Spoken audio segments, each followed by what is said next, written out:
Good evening, everyone. The NMU football team begins the 2014 campaign at home for the second straight season. Chris Ostrowski's club entertains Northwood Saturday night.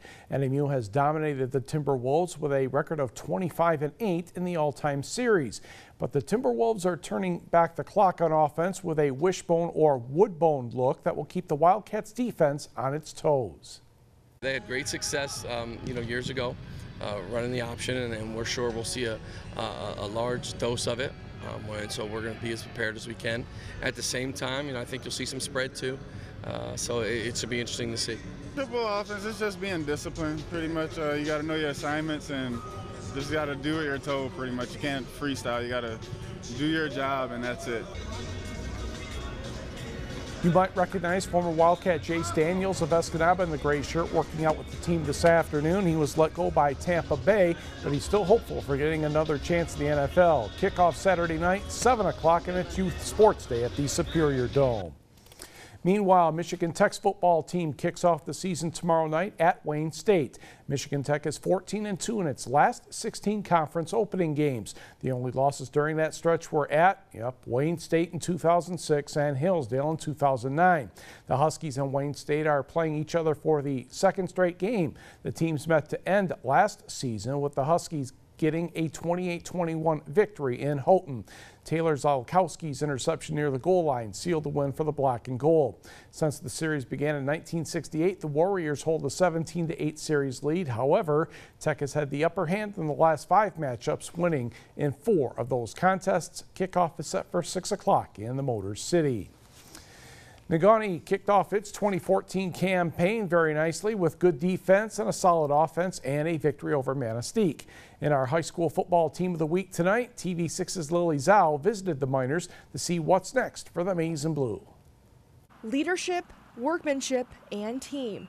You put these 3 factors together, I think that that's a pretty good recipe for whatever you want to do, whatever team it might be. Those 3 words embody the Negaunee Miners, and they can add one more: consistency. A 20-4 record the past 2 seasons to go along with 2 straight Division VI quarterfinal appearances. You can't argue with those results. The Miners took that attitude into Week 1, pitching a 28-0 shutout of Manistee. It's just kind of become a tradition for us, where a lot of people, it's kind of, if they lose 5 games in a season, it's kind of like, oh, it was all right, where that's like a real down kind of thing for us. We push ourselves to be like the best possible team we can every year. Due to some uncooperative weather, the Miners practice inside the gym this week, and up next, Calumet.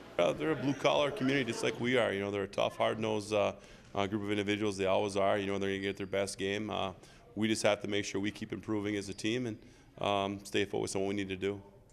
With the return of 16 seniors comes the understanding. No looking ahead to that date in October with Ishpeming. No game is a gimme this season, but quarterback Ryan Sergila is confident his team can count on him. I'm a little more comfortable with things. It's just kind of like I can step into what I was doing last year and just keep everything going. And for these seniors, nothing beats playing in their last home opener in a Miners jersey.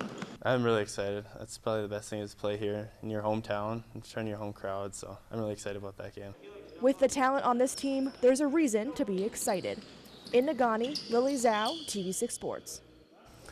The Green Bay Packers have placed center guard J.C. Tretter on injured reserve designated for return today and signed center Garth Gerhardt from the practice squad.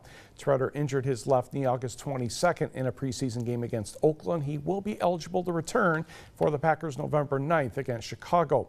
Gerhardt is a 6'1", 310-pounder, former Arizona State player. He was on Green Bay's practice squad at the end of the 2012 campaign and the final 12 weeks and playoff game in 2013. He's also spent time on practice squads with Cleveland, Carroll, and Carolina. Packers also signed guard Josh Allen to the practice squad. He's 6'3", 312 pounds, a rookie from Louisiana Monroe who was cut by Tampa Bay on Sunday.